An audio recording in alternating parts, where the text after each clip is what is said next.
চেন্নাইয়ের সমুদ্র সৈকতে আইপিএল ট্রফি, নৌকায় দুই অধিনায়ক। রবিবার ফাইনালে কে ভাসবেন? চেন্নাইয়ে আইপিএল ফাইনাল ম্যাচের আগের দিন দুই অধিনায়ক ট্রফি নিয়ে ছবি তুললেন মেরিনা সৈকতে। নৌকায় বসে শ্রেয়াস আয়ার ও প্যাট কামিন্স, মাঝে ট্রফি। রবিবার কোন অধিনায়ক ছোবেন সেই ট্রফি? কলকাতা নাইট রাইডার্স এবং সানরাইজার্স হায়দ্রাবাদ দুবার করে আইপিএল জিতেছে, তৃতীয়বার ট্রফি ছোঁয়ার পথে দুই দল। আজ ম্যাচ শেষেই জানা যাবে কে ট্রফি পাবেন। তার আগে দুই অধিনায়ককে নিয়ে মেরিনা সৈকতে ছবি তোলা হলো। নৌকার উপর বসে ছবি তুললেন তারা, অটোতে বসেও ছবি তুললেন শ্রেয়াস এবং কামিন্সরা। এবারের আইপিএলে দুবার সানরাইজার্স হায়দ্রাবাদের বিরুদ্ধে খেলেছে কেকেআর, দুবারই জিতেছে নাইটরা। এবারের আইপিএলে এখনো পর্যন্ত একবারও জিততে না পারা দলের বিরুদ্ধে ফাইনাল খেলতে হবে হায়দ্রাবাদকে। এদিনে কামিন্সদের 4 রানে হারিয়েছিল শ্রেয়াসরা। স্মুথ শেভিং এর জন্য শুধুমাত্র কুল, নাথিং এলস। প্রথম কোয়ালিফায়ারে কলকাতা জিতেছিল অনেক সহজে। হায়দ্রাবাদ ব্যাটে বলে কোনো প্রতিরোধ গড়ে তুলতে পারেনি।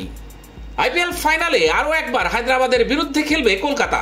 লীগ পর্ব শেষে 1 এবং 2 নম্বরে শেষ করেছিল কলকাতা এবং হায়দ্রাবাদ। তারা সপ্তমবার আইপিএল এর ফাইনালে উঠল লিগে প্রথম এবং দ্বিতীয় স্থানে থাকা দল। সাংবাদিক বৈঠকে কামিন্সকে শিশির নিয়ে প্রশ্ন করেছিলেন সাংবাদিকেরা। প্রথম কোয়ালিফায়ারে শিশির পড়বে ভেবেই টস জিতে প্রথমে বল করার সিদ্ধান্ত নিয়েছিলেন রাজস্থানের অধিনায়ক সঞ্জু স্যামসন। কামিন্স জানিয়েছিলেন তিনিও বল করতেন। শিশির নিয়ে নিজের চিন্তার কথা জানিয়েছিলেন তিনি, কিন্তু শিশির পড়েনি। ফলে পরে ব্যাট করতে আরো সমস্যা হয়েছে। কামিন্স এই বিষয়ে কোনো জবাব দেওয়ার আগেই শ্রেয়াস বলে বসেন, তুমি মিথ্যাবাদী। শিশির পড়ার কথা বলেও শিশির পড়েনি বলে কামিন্সকে এই কথা বলেছেন শ্রেয়াস। তবে পুরোটা মজার ছলে। শ্রেয়াসের কথা শুনে হেসে ফেললেন কামিন্সও। পরে হায়দ্রাবাদের অধিনায়ক বললেন, ম্যাচের আগের দিন শিশির পড়েছিল, তাই ভেবেছিলাম ম্যাচের দিনও পড়বে, কিন্তু পড়েনি। তাতে আমাদের সুবিধা হয়েছে, জানি না আজ কি হবে। শ্রেয়াস আবার শিশির নিয়ে ভাবলেও তাতে বেশি গুরুত্ব দিতে নারাজ।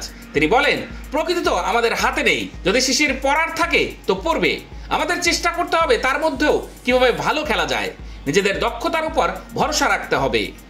আইপিএল ফাইনালে কলকাতার বিরুদ্ধে কি পরিকল্পনা নিয়ে নামছে জানিয়ে দিল হায়দ্রাবাদ। কলকাতা নাইট রাইডার্সের বিরুদ্ধে ফাইনাল খেলবে সানরাইজার্স হায়দ্রাবাদ। গোটা প্রতিযোগিতার মতো ফাইনালেও আগ্রাসী ক্রিকেট খেলবে তারা, জানিয়ে দিলেন হায়দ্রাবাদের সহকারী কোচ সাইমন হেলমেট। দ্বিতীয় কোয়ালিফায়ারে রাজস্থান রয়্যালসের বিরুদ্ধে 36 রানে জেতে হায়দ্রাবাদ। শুক্রবার সেই জয়ের পর হেলমেট জানিয়ে দিয়েছিলেন যে তাদের পরিকল্পনার কোনো পরিবর্তন হবে না। তিনি বলেন, আমরা নিজেদের পরিকল্পনা অনুযায়ী খেলবো। গোটা মৌসুম আমরা যেভাবে ক্রিকেট খেলেছি সেভাবেই খেলবো। এইভাবে খেলেছি বলেই তো ফাইনালে পৌঁছেছি, তাই ফাইনালে কোনো পরিবর্তন হবে না।